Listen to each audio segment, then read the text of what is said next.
The restaurant hummed with the kind of money that had no conscience. She moved between tables like Grace had a body, curves wrapped in a black uniform, natural hair pinned back, eyes carrying storms she never let fall. He sat at the corner table, silver-templed, 60 years of power carved into his jawline, a man who had never once begged for anything. Then she leaned close to refill his glass, and he whispered for words that stopped the world. Asterisk, I'll make you crave me. Asterisk. Her hand froze. The wine trembled in the bottle. Something ancient and dangerous awakened in the space between them. Not a choice, not a mistake. A beginning. Welcome to Black and Seoul TV. Please like, share, and subscribe. Asterisk asterisk. The Han River restaurant sat on the 52nd floor of the Choi Tower, Seoul's most untouchable dining establishment. Reservations were made 6 months in advance. The dress code was enforced with quiet ruthlessness by a man at the door whose only job was to turn people away gracefully. Everything about the place was deliberate, curated, and cold in the way only the very wealthy could afford. Sarah Okafor was not supposed to be here. Not permanently, anyway. She had taken the waitressing job 3 weeks ago after her design firm contract in Lagos fell apart, and her cousin in Seoul offered her a couch and a contact. It was meant to be temporary. A bridge. Something to hold her over while she rebuilt. But temporary had a way of growing teeth. She was 28, tall, with deep brown skin that the kitchen's warm lighting turned into something the other servers always seemed to notice. Her curves were impossible to miss, and she had long stopped trying to minimize them. Not because she was bold, but because she was tired of shrinking herself for spaces that hadn't earned her smallness. She wore her uniform with quiet dignity and her smile like armor. That night, the reservation list included one name that made the floor manager whisper to everyone before service began. Asterisk, Choi Tae-yoon is coming. Nobody speaks to him unless spoken to. Nobody lingers. Nobody stares. Asterisk. Sarah had heard the name before. Everyone in Seoul had. Choi Tae-yoon, 60 years old, founder of the Choi Group, a conglomerate that touched shipbuilding, pharmaceuticals, media, and 3 layers of government policy. A man who had built his empire from factory floors and sheer, merciless will. He'd buried 2 business rivals, 1 marriage, and reportedly a scandal that would have ended any lesser man. He was photographed maybe 4 times a year. Each photo looked like a warning. He arrived at 8:47 p.m. with 2 silent men behind him and no menu request. The manager himself rushed to seat him. Sarah was assigned his section because Young-ah, the senior server, had called in sick and there was no time to rearrange. She approached the table with water and a composure she had to actively construct. He didn't look up immediately. He was reading something on a slim tablet, silver hair catching the overhead light in a way that made him look carved from a different era. His hands were large, still, certain. His jawline was the kind that architects might study. He was 60, yes, but time had done something uncommon to him. Not softened him, sharpened him, like a blade that had simply been used well. Sarah set the water glass down. Good evening. My name is Sarah. I'll be your server tonight. Can I start you with something to drink? He looked up, and the room changed temperature. His eyes were the dark, still kind, not cold, but measuring. He studied her face with the quiet attention of a man who had trained himself to see everything. She felt it, felt the weight of it without being able to explain why. Red wine, he said.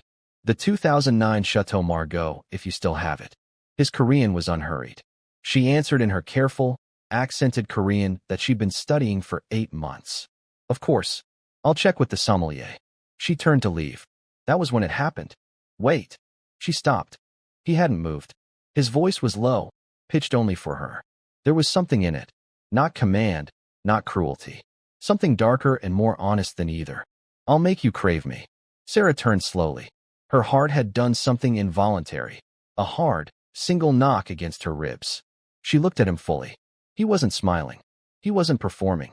His eyes were direct and completely serious, as if he had simply stated a fact he'd observed in another room and was now delivering the report. She held his gaze for exactly 3 seconds. I'll get your wine, sir. She walked away. Her hands were perfectly steady. Everything else inside her was not. Sarah told herself it meant nothing. Men said things. Rich men said worse things. She had heard propositions before, clumsy and entitled ones, from men who confused money with permission. This was different only in its delivery, and she would not give it more credit than it deserved. She was wrong, of course, but she didn't know that yet. Choi Tae-yoon returned the following evening. He requested her section. The manager relayed this with wide eyes and a tone that suggested she should consider it a divine appointment. She considered it an inconvenience and went to his table with the same careful composure. He ordered the same wine. He ate slowly, read from the same tablet, and spoke to her only when she came to the table. But each time she approached, he watched her with that same absolute, unhurried attention, the kind that didn't undress, didn't assume, but simply witnessed, as if she were something worth the cost of looking at properly. By the third evening, she broke first. "Why do you keep coming back?" she asked, setting down his dessert. It was a small breach of protocol. She hadn't planned it.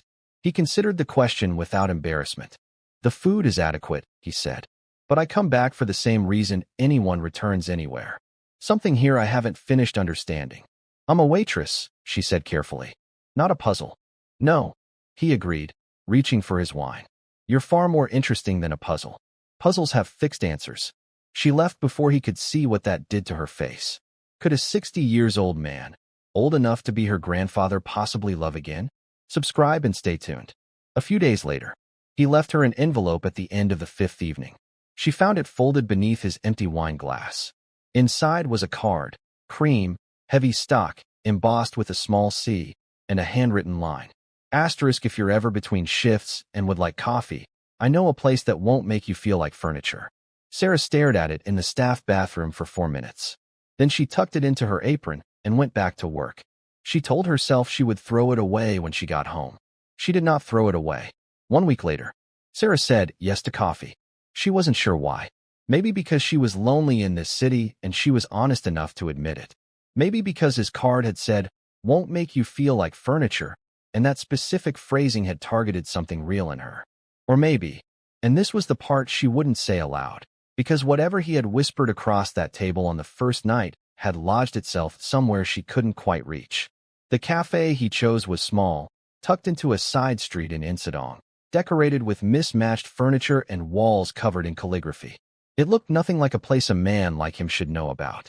He was already seated when she arrived, wearing a simple dark shirt and reading glasses she hadn't seen before. Without the restaurant's formal lighting and the silent guards, he looked, not smaller, exactly, but more real. She sat across from him. He removed the glasses. "You came," he said. "I almost didn't." "I know." He poured her tea from the pot on the table. She hadn't ordered yet, and she realized he had already asked. He'd paid attention to what she drank during her shifts. Asterisk barley tea. No sugar. Asterisk. She wrapped her hands around the cup and looked at him directly. "I need you to understand something before this goes anywhere." He waited. "I'm not available to be a distraction for a man in your position. I'm not looking for a sponsor or a protector or a story. I'm rebuilding my life, and I can't afford for anything to compromise that." Tae-yoon was quiet for a moment. Then he said, "Everything you just described, distraction, sponsor, story, I have access to all of those things at a phone call's notice. I don't need to sit in a tea house in Insidong for them." Sarah absorbed that. "Then what do you need?" she asked. He looked at her with those still, dark eyes, and something passed across his face that looked startlingly like honesty. "I'm not entirely sure yet," he said. "But I think it involves you talking to me like you just did. Like I'm a person who can be told the truth." The morning stretched on. They talked for 2 hours. About Lagos and what she had built there and lost. About the design work she missed. About Seoul and its overwhelming perfectionism. He listened with his full attention, not performing interest, but actually there, actually present. When he spoke about himself, it was in careful, measured pieces, the factory in Busan where he had started. The years his company nearly collapsed. The marriage that ended not in explosion, but in slow, mutual silence. Sarah left the cafe knowing 3 things she hadn't known when she arrived. He was more complicated than his reputation. He was lonelier than any 60-year-old billionaire should be.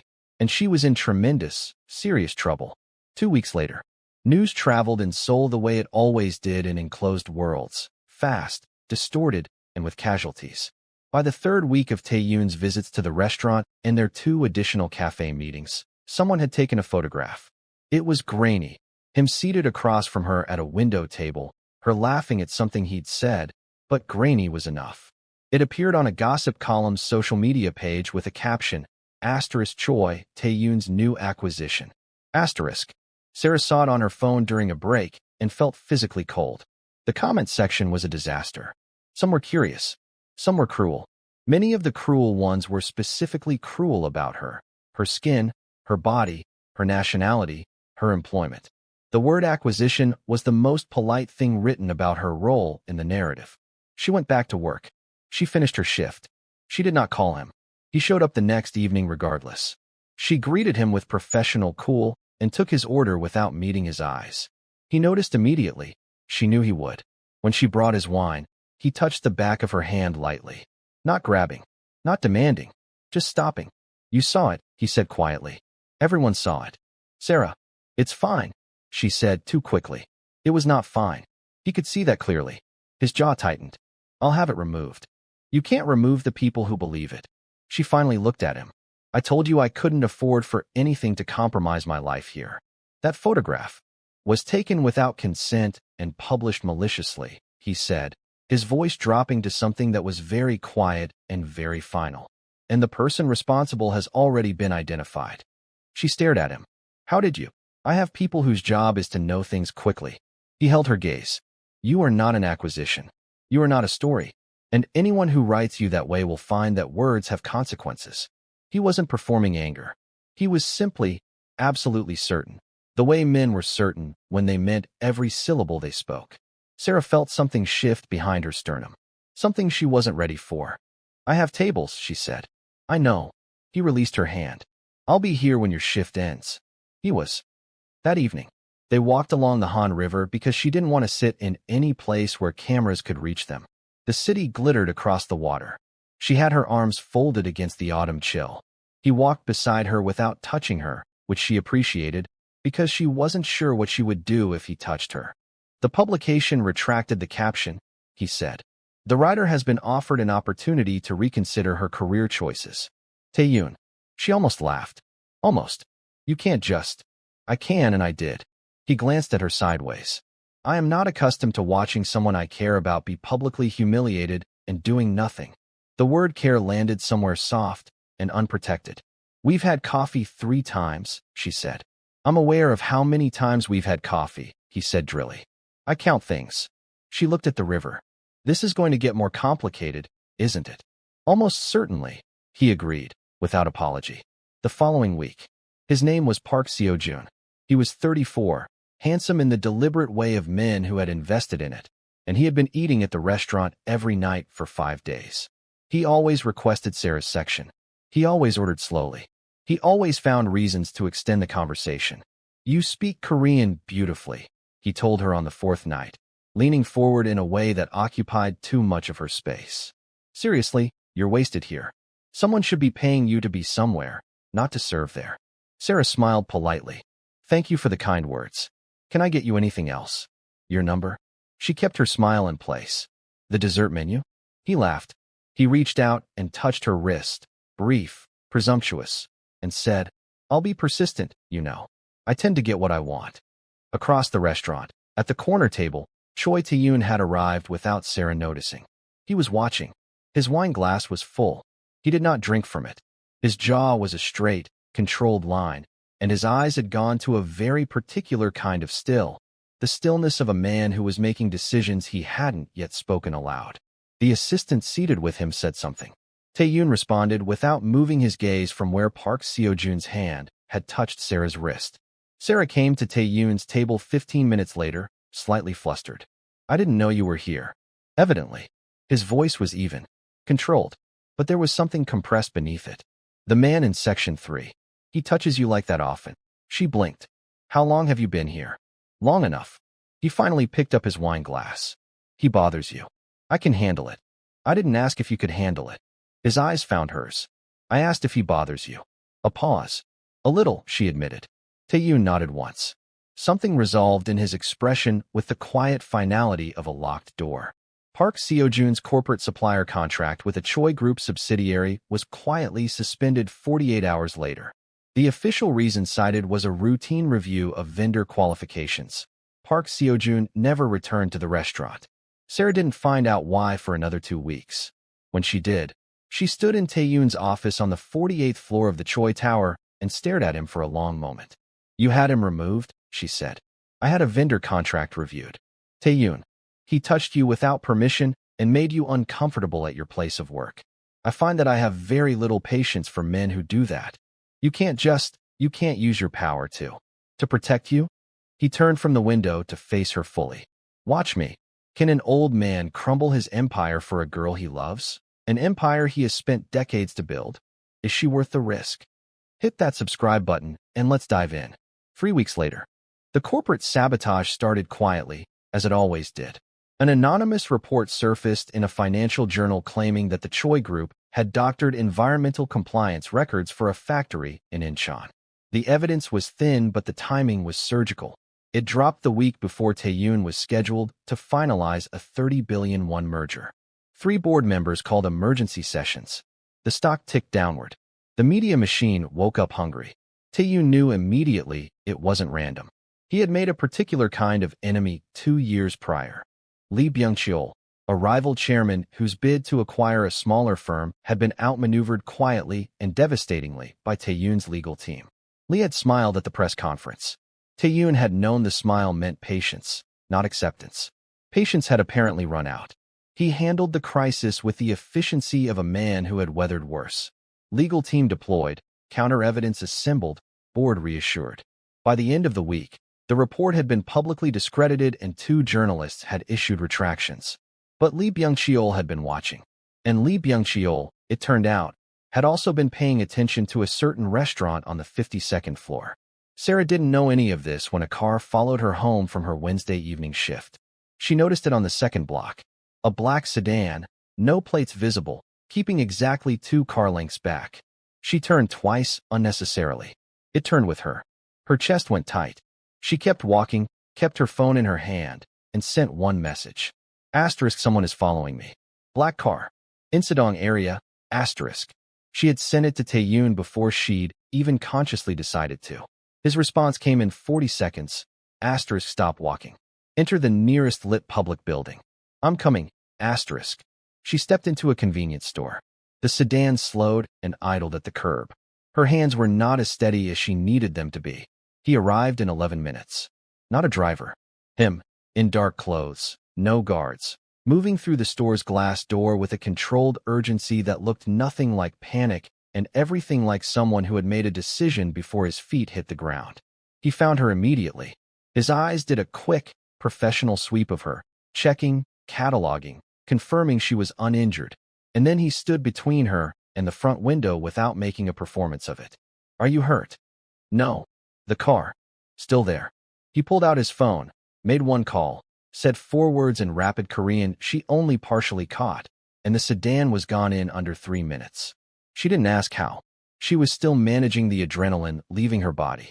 He turned back to her, and for the first time, she saw something in his face she hadn't seen before. Not the controlled chairman, not the careful coffee companion, not the quietly possessive man across the restaurant. Something raw, something afraid. He had been afraid for her. I'm okay, she said softer. He exhaled slowly. His hand came up, hesitated, and then settled against the side of her face. Just his palm. Just warmth. She felt it through every layer of composure she had built. I shouldn't have let this touch your life, he said. I'm sorry. What is this, she asked. He told her. All of it. Lee Byung-cheol. The sabotage. The pattern. The warning the car had almost certainly been meant to deliver. She listened without looking away. When he finished, she said, So someone is using me to get to you. They won't get the chance to use you again, he said, and his voice had that absolute, final quality again. The locked door sound. Tae-yoon. She reached up and covered his hand with hers, still against her face. You don't get to just decide things like that alone. He looked at her. Then decide with me, he said. That night, she went with him to the penthouse because she wasn't going home alone and she knew it. The space was enormous and deliberately minimal. Walls of glass facing the city, furniture that had been chosen for quality rather than comfort, art she suspected he hadn't personally selected. It looked like a space maintained for a person who spent most of his time somewhere else. Do you actually live here? She asked, looking around. I sleep here, he said. Living is a separate activity. He made her tea. She sat on the window seat and watched the city and tried to understand how her life had arrived at this particular address. He sat across from her with coffee and said nothing for a while, which was something she had learned about him. He was comfortable with silence in a way that suggested it had been his oldest companion. "Tell me about the woman who left," she said eventually. He looked at her. "You mentioned your marriage ended," she said. "You don't have to." "Her name was Ji-yeon," he said. "We were together for 22 years. She was kind, patient. She deserved someone who came home with something left to give." He studied his coffee cup. "I gave everything to the company because I understood the company. It was solvable. It had metrics." A pause. "People are harder. You seem to find them easier now," Sarah said. "One person," he said, looking up at her. "I find one person easier now." The room compressed itself into something very small and very warm. Sarah looked away first. Outside, Seoul burned with 10,000 small lights. "I don't know what we're doing," she admitted. "Yes, you do," he said quietly. "You're just afraid of it." She turned back to him. "Aren't you?" she asked. A long moment. "Terrified," he said, and because it cost him something to say it. She could see it cost him. It meant more than anything easy would have. The following week, Lee Byung-cheol's people escalated. Not another car. Something worse. A meeting arranged under false pretense, a location suggested, and Sarah arriving at what she believed was a legitimate job interview for a design consultancy that had reached out to her portfolio online. She had been quietly rebuilding her freelance work for weeks, and the email had seemed professional. She realized something was wrong when the building floor was wrong, the receptionist's smile was too wide, and the man who entered the conference room was not the creative director listed in the email. He was large. He had 2 men with him. He told her, pleasantly, that she should encourage Choi Tae-yoon to reconsider his current legal position against Lee Byung-cheol's interests. He told her she had influence over Tae-yoon that could be very useful. He told her this in a tone that said the alternative had not yet been spoken aloud but was present in the room. Sarah looked at the 3 men. She said, very clearly, "I want to leave now." They didn't immediately move. She did the only thing available to her. She sent her location to Tae-yoon's number with a single word, "Now." 23 minutes later. She didn't know what Tae-yoon did in those 23 minutes, and she never asked specifically. What she knew was that the door to the conference room opened and 2 men entered who made the 3 men already present reassess several decisions simultaneously. The large man's pleasant tone disappeared. A phone call was made. She was walked to a car without further conversation. Tae-yoon was outside the building. He had come himself again. She was noticing this pattern, that when she was in danger, he didn't delegate. He came. She got into his car, and he drove for 3 blocks before he pulled over and turned to look at her. His hands on the wheel were the only sign of anything, the knuckles slightly white. "Did they touch you?" he asked. "No." He closed his eyes. "Open them. I'm going to end this," he said. Lee Byung-cheol is finished. Not as a threat, as a functioning entity. Tae-yoon. Sarah. His voice broke slightly at the edges. Just slightly. Just enough. You walked into that building because of me. Because someone looked at you and saw leverage against me. Do you understand what that means? What it does to me to know that? She understood. She reached across and put her hand over his on the wheel. Then end it, she said. But come back in one piece. Something moved through his face. Relief, grief, want. And he turned his hand over to hold hers. Just held it. Both of them looking at the road ahead. That evening, Lee Byung-cheol's empire didn't collapse in a single move. It collapsed the way Tae-yoon had always worked, surgical, certain, irreversible. Evidence from the original sabotage had been traced, documented, and submitted to both regulatory bodies and private channels simultaneously. Lee's board turned on him within 72 hours. The merger Tae-yoon had been protecting completed cleanly. By Friday morning, Lee Byung-cheol was answering questions in a room with lawyers and no comfortable chairs. Tae-yoon called Sarah when it was done. "It's over," he said. She exhaled a breath she hadn't fully released in a week. "Are you home?" she asked. "Penthouse." "Yes. I'm coming." She didn't analyze the decision. She just went. She found him in the kitchen, tie loosened, jacket gone, looking out at the city with a glass of wine he hadn't touched. He looked tired in a way she had never seen on him, not defeated, but spent, like a fire that had burned everything it needed to burn and was settling into warmth. He turned when he heard her. She crossed the kitchen and stopped 2 feet from him. You okay? She asked. Better, he said. Now. The word now. Its timing, its directness, did something irreversible to the air between them. She looked at him and saw everything she had been avoiding seeing for 6 weeks. That he was not a complication or a risk or a temporary bridge. He was a man who had whispered an impossible promise across a restaurant table and had then spent every subsequent day quietly, absolutely keeping it. He had made her crave him, not through games or pressure or wealth, through presence, through showing up, through being exactly what he had appeared to be every time. Tae-yoon, she said. I know, he said softly. I'm terrified, she admitted. I know that too. He set the wine glass down. I told you I was also terrified. I'm still terrified. I'd like to be terrified with you, if that's acceptable. She laughed. It came out a little unsteady. And then he stepped forward, slowly, giving her every opportunity to decide, and his hand came up to her face again. The same gesture as the convenience store. Only this time, she didn't cover his hand with hers to anchor herself. She leaned into it. The city kept burning outside the glass walls. The night kept moving. And somewhere in the warmth of that kitchen, in the quiet after the storm, 2 people who had been afraid of exactly this chose it anyway. What followed was theirs alone, spoken in the language of exhaled breath, closed distance, and 2 souls finally arriving. The next morning, she woke before him. The penthouse was pale blue with early light. She was wrapped in a blanket on the window seat. She had moved there at some point in the small hours when the city felt too big to sleep through, and she could see him across the room, asleep with a quietness he never wore while awake. She looked at him for a moment. 60 years of storms behind that face, all of them settled in sleep. And then the fear came. It arrived the way it always arrived for her, not loud, but persistent. The voice that reminded her of Lagos and the contract that had fallen apart and the photographs on the gossip column and the men in the conference room and the simple, brutal arithmetic of who she was in this city and who he was. The voice that said, you know how this ends. You know which one of you is easier to leave, She dressed quietly. She wrote a note, a short one, careful, and left it on the kitchen counter. It said, I need to think. Please don't look for me yet, She left before he woke up. That afternoon, she went to her cousin's apartment and sat on the small balcony with tea and her own turbulent thoughts. She told herself she was being practical. She told herself she was protecting herself. She told herself a 60-year-old Korean billionaire and a 28-year-old Nigerian designer had no realistic architecture for anything lasting. She was very convincing.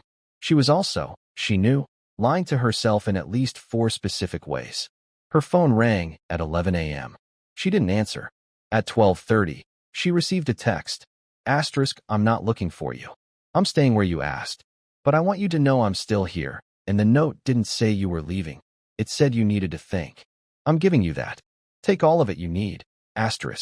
She stared at the text for a long time. At 2 p.m., a delivery arrived.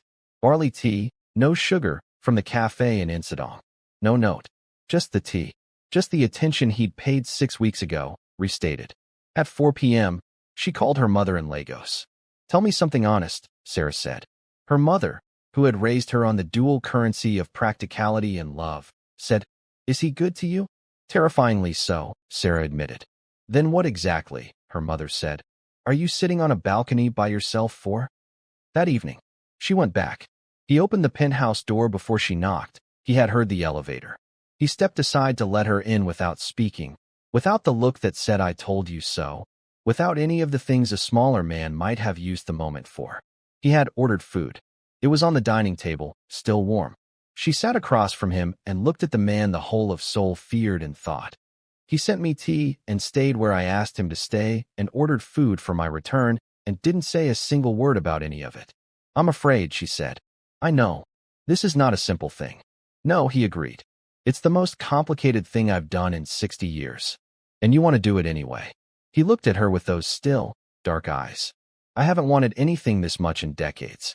Yes, I want to do it anyway. She reached across the table. He took her hand. They ate dinner as the city changed colors below them, and the conversation was quiet and honest and long, and it covered all the terrifying practical ground. His world, her career, The gap in years, the weight of public life, the design work she wanted to rebuild, the office space he mentioned casually that was sitting empty on the 31st floor of Choi Tower, which she immediately told him she was not accepting as a gift. It's an investment, he said. In what? In someone I believe in. She thought about it for 3 days and then accepted it, on conditions she drafted herself. 6 weeks later, the story broke properly on a Tuesday. Not a grainy photo this time. A full profile piece, leaked by someone in Tae-yoon's inner circle who had clearly been watching with a particular combination of resentment and motivation. It named Sarah. It included her work history, her nationality, details about the office arrangement. It framed everything in the most unflattering possible architecture. Young foreign woman uses connection to powerful CEO. The public response was exactly as divisive as Sarah had feared. She read the comments for 20 minutes and then closed every application and went to work. Not the restaurant. She had transitioned fully to her design consultancy by then, operating out of the 31st floor, but work nonetheless. She put her headphones in and she designed, because creating things had always been how she survived having things taken from her. Tae-yoon arrived at her office at 3 p.m. He walked in without announcement, looked at her screen, set a coffee beside her keyboard, and said, "We're going to a dinner on Friday." She took her headphones off. "What dinner?" "The Choi Group Annual Directors Reception. I'm bringing you as my guest." She stared at him. "Is this your response to the article?" "This is my response to the question of who you are in my life," he said, simply. "I don't want there to be any further ambiguity." "Taking me to a director's reception in front of your entire board." "Yes." "Will not be a quiet decision." "No," he agreed. "It will not be quiet at all." She looked at him for a long moment. "All right," she said. "All right," he repeated, as if she'd handed him something significant, which she had. Friday evening. She wore deep burgundy. Her hair was natural and elaborate, and she wore it like a declaration. He met her in the lobby and stopped when he saw her. A real stop, one beat of arrested motion, and whatever he saw on his face in that half-second was something she was going to spend considerable time thinking about later. He offered his arm. She took it. They walked into the director's reception together, and the room did what rooms do when something unexpected enters them. It reorganized itself around the new information. Tae-yoon introduced her to each board member by name, without apology, without context setting. This is Sarah Okafor.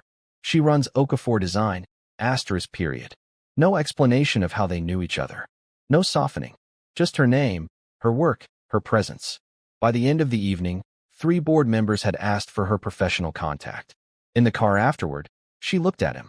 "You planned all of that," she said. "Carefully," he admitted. "You made sure they saw me as a professional first." "You are a professional first," he said. "I just ensured the room received accurate information before they could construct their own narrative." She looked out the window at Seoul moving past. "You're a dangerous man," she said. "Only on your behalf," he said. 3 months later, the Okafor Design Consultancy had its first major contract, a redesign of a cultural center in Mapo District. The commission came through a reference. The reference came from a Choi Group board member who had met Sarah at the reception and then seen her portfolio and made a decision based entirely on the quality of her work. She told Tae-yoon this over dinner and watched something warm and quiet and proud move across his face. "I didn't help with that," he said. "I know you didn't," she said. "That's why I'm telling you." He reached across and touched her hand. They had settled into something over those 3 months that she hadn't had a word for at first and now thought of simply as home. Not a place, but a condition. The penthouse had begun to look lived in. She had left things there. A design book, a tea tin, a throw blanket she'd complained was the wrong weight, and that had been replaced within a week by one that was exactly right. He had stopped treating the apartment like a maintenance location and started treating it like somewhere to return to. They argued sometimes about boundaries, about his reflexive protectiveness, about the moments when his power moved before she'd given consent. Those arguments were real and uncomfortable and important, and they had them fully, without shutting down, without either of them walking away. He was learning to ask. She was learning to let him help without it diminishing her. It was the most functional thing she had ever built. One evening, she arrived at the penthouse to find it different. Quiet, warm-lit, and containing Tae-yoon standing near the window with something in his hand that she couldn't see from the door. "What's happening?" she said, reading the room. He turned. In his hand was a small box. Dark velvet. He held it the way he held things he was uncertain about, not tentatively, but with more care than usual. I've been thinking, he said, about what I want the rest of my life to look like. She stayed very still. And I find that every version I can construct, every possible arrangement of the years I have left, looks better with you in it. Significantly better. Non-negotiably better. He opened the box. Inside was a ring that was not extravagant in the way of men who used jewelry to perform. It was beautiful in the way of things chosen for a specific person. I'm 60 years old. I don't have patience for things I'm not certain about. And I am absolutely certain about you. Sarah looked at the ring. Looked at him. Looked at this man who had whispered an impossible promise across a restaurant table and had spent every day since making it real. You told me you'd make me crave you, she said. I did, he agreed. You weren't wrong, she admitted. He almost smiled. Is that a yes? She crossed the room. She stopped in front of him. She took the ring from the box and held it in her own hand for a moment, turning it in the light. It's a yes, she said. But I want you to know, I'm not marrying the chairman. I'm not marrying the power or the tower or the name. I'm marrying the man who sent me barley tea when I was sitting on my cousin's balcony being afraid. His jaw moved. That man, he said, is very glad to be chosen. He slid the ring onto her finger. She pulled him down. A small movement, her hand at his collar. And the city spread out behind the glass wall, and Seoul burned with 10,000 lights. And somewhere in that penthouse that had finally, fully become a home, two people arrived completely. 12 months after the ring. The wedding was private. 30 people. A hammock estate in the North Seoul mountains. Early winter, the trees bare and beautiful. She wore cream with a deep neckline and her hair was enormous, and she walked toward him through thin morning snow, and he looked at her the way he had looked at her in the restaurant on the first night. Like she was something he hadn't finished understanding, and like he was grateful there was still more to discover. He cried. Quietly. One single moment, controlled fast, but she saw it. She would keep it like a secret for the rest of her life. They exchanged words they had written themselves. His were spare and certain and devastating. Hers were layered and warm and honest, and made the 30 people in attendance feel like they'd witnessed something true. 5 months later, Sarah sat in the morning light of the penthouse, her home, fully, unambiguously hers, with a doctor's report on the table and her hands folded around a cup of barley tea, no sugar. She wasn't afraid. She was something else entirely. Something that felt like having built the thing you meant to build all along, from the first foundation stone, even when you couldn't see the shape of it yet. She heard his footsteps from the hallway. She looked up when he came into the kitchen, silver-haired and still devastating, 61 years old, and wearing the particular softness she had learned was only ever visible at home. Here, with her. She slid the report across the table. He looked at it. He was still for a long moment. Then he sat down beside her, not across from her, but beside her, the way he had relearned to occupy space when someone else was in it, and he covered her hands with his. When he looked at her, his face was the most unguarded she had ever seen it. Open, astonished. Whole. Tell me what you need, he said. She leaned her head against his shoulder. This, she said. Just exactly this. Outside, Seoul kept moving, vast and electric and indifferent, the way cities always were. Inside, the man who had built an empire out of sheer, merciless will held his wife's hands in a kitchen that smelled like barley tea and felt, for the first time in 61 years, like every hard thing he had survived had been building towards something worth surviving for. Asterisk, and somewhere across the city, if you listened carefully through the noise of 10 million lives, you could almost hear the echo of a whisper made across a restaurant table nearly 2 years ago. Asterisk. Asterisk, I'll make you crave me. Asterisk. He had not been wrong. If you enjoyed the story, do well to hit the subscribe button and stay tuned for more.